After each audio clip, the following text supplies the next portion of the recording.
जैसे नहीं है कि 7 घंटे तक एक ही कॉपी के पन्ने को घूरे जा रहे हैं, उसमें भी कुछ याद तो हो नहीं रहा है। उल्टा 7 घंटे लगातार घूरने से पेपर के आर पार अलग दिखना चालू हो जाता है। आर पार दिख रहा है। Super powers. ए अंधे, पढ़ ले चुपचाप।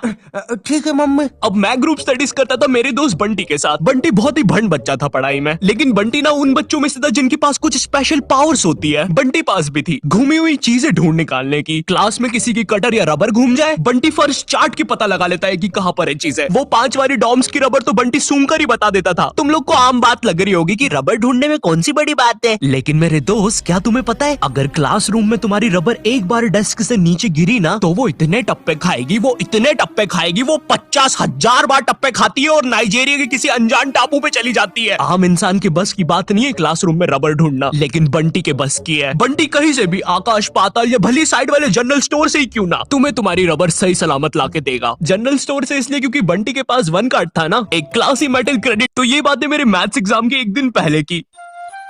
ये हैप्पी शिनचैन म्यूजिक क्यों बज रहा है भाई यहाँ पे? इतनी अच्छी सुबह नहीं होती यहाँ पे। ये एडिटर किधर है? तेरे सेमड़े, तेरे को बोला ना उल्टे सीधे म्यूजिक मत लगाया कर वीडियो में, समझ नहीं आती।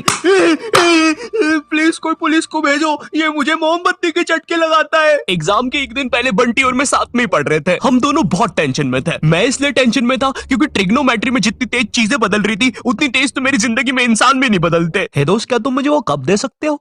हाँ क्यों नहीं, 1 मिनट। ये लो। Thank you. बदल गए, फिर से बदल गए। अब वैसे क्या तुम एक जादू देखना चाहोगे? ये देखो, ये एक 5 रुपए का सिक्का है और ये गायब, सिक्का गायब। अरे बाप रे, कहाँ गया वो सिक्का? वो सिक्का कहाँ गया? और एक सेकंड, वो इंसान किधर गया? और दूसरी तरफ बंटी है जो कि एग्जाम के दिन इस टेंशन में है कि उसको 5 रुपए की बूमर के साथ नरेश भैया ने हैप्पी हैप्पी स्टिकर्स नहीं दिए। क्या बात हो सकती है? नरेश भी और मेरे तो संबंध भी अच्छे हैं। अरे ओ भंड इंसान, पढ़ाई कर ले वरना बाप मार मार के बूमर बना देगा। अबे उसमें मारने की क्या बात है? 2 मिनट रुक। ले, बन गया बूमर और बाप मेरा कुछ भी नहीं कर सकता। अभी बर्थडे पे साइकिल दिला रहे हैं, उनकी साइकिल पे बैठ के उनका ही घर छोड़ के भाग जाऊंगा। वैसे तुझे पता है, अगर तू ये नटराज का स्केल अपनी आंखों पे रखेगा तो तुझे एक अलग डायमेंशन दिखेगा। बस इसी चीज से मैं क्लासरूम की खुफिया जगह का पता लगाऊंगा और जब पूरी क्लास लंच करने गई होगी तो मैं साक्षी को लेकर टाइम मशीन में बैठ के कहीं दूर भाग जाऊंगा। अच्छा हाँ अच्छा जी। हाँ, एक बार और बोला तो तेरा मुंह तोड़ दूंगा। अच्छा एक सेकंड, टाइम मशीन मतलब time travel, time theory, Albert Einstein और स्टीफन हॉकिंस को जानता है तू? नहीं तो। अच्छा है वो लोग भी तुझे नहीं जानते, वरना ये सुनने के बाद तो वो इसी नटराज के स्केल से तेरी नाभि पे इतने चमेट बजाते ना। हैं? बस चमेट बजाते? अल्बर्ट अगर मैं वहाँ पे होता तो उस बच्चे की स्पीड ब्रेकर जैसी नाभि पे अपनी साइकिल का पहिया चढ़ा देता। हाँ, और मैं होता तो अपनी इक्वेशन E=mc² में से E और स्क्वायर हटा के उस बच्चे को MC बोल देता।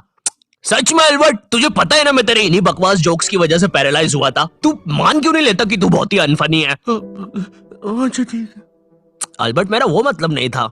कम ऑन यार अल्बर्ट, तू हमेशा अल्बर्ट सांस नहीं आ रही भाई, उठा दे प्लीज। मुझे समझ में आ गया था कि बंटी और मेरे बस का नहीं है मैथ्स, इसलिए मैंने अपने एक और दोस्त राजू को फोन लगाया। राजू ना मेरी जिंदगी का डेकी सुकी था, मतलब वो बस मेरी जिंदगी के पढ़ाई या होमवर्क वाले एपिसोड्स में आता था बस। इसके अलावा हम एक दूसरे के बारे में कुछ नहीं जानते थे। राजू और मेरी कॉल पर बात हुई। Hello hello Raju, hello hello, आवाज आ रही है? राजू, हाँ वो राजू बेटे, 1 पराठा खाएगा कि 2? मम्मी 2 खाऊंगा। हेलो राजू, वो बोल रहे बेटे टमाटर की सब्जी बना दूं ना? हाँ मम्मी। हेलो राजू, मैं बोल रहा था बेटे कच्चे टमाटर खाएगा कि पक्के? कच्चे मम्मी। राजू बेटे लेकिन पक्के भी तो खाने चाहिए। फिर पक्के बना दो। 2-2 सब्जी मैं नहीं बनाऊंगी। राजू ने मुझे कॉल पर बताया कि उसके मम्मी पापा रात में किसी काम से बाहर जा रहे हैं, तो हम रात में उसके घर पढ़ने आ सकते हैं। अब देखो, मैंने और बंटी ने आज तक किसी दूसरे के घर क्या खुद के घर पर भी रात में कभी पढ़ाई नहीं की थी। भाई हमको पता ही नहीं था कि ऐसा भी कर सकते हैं। हम उतने विकसित ही नहीं थे तब। बंदर के जाने अदरक का स्वाद वाली कहावत हो रही थी हमारे साथ।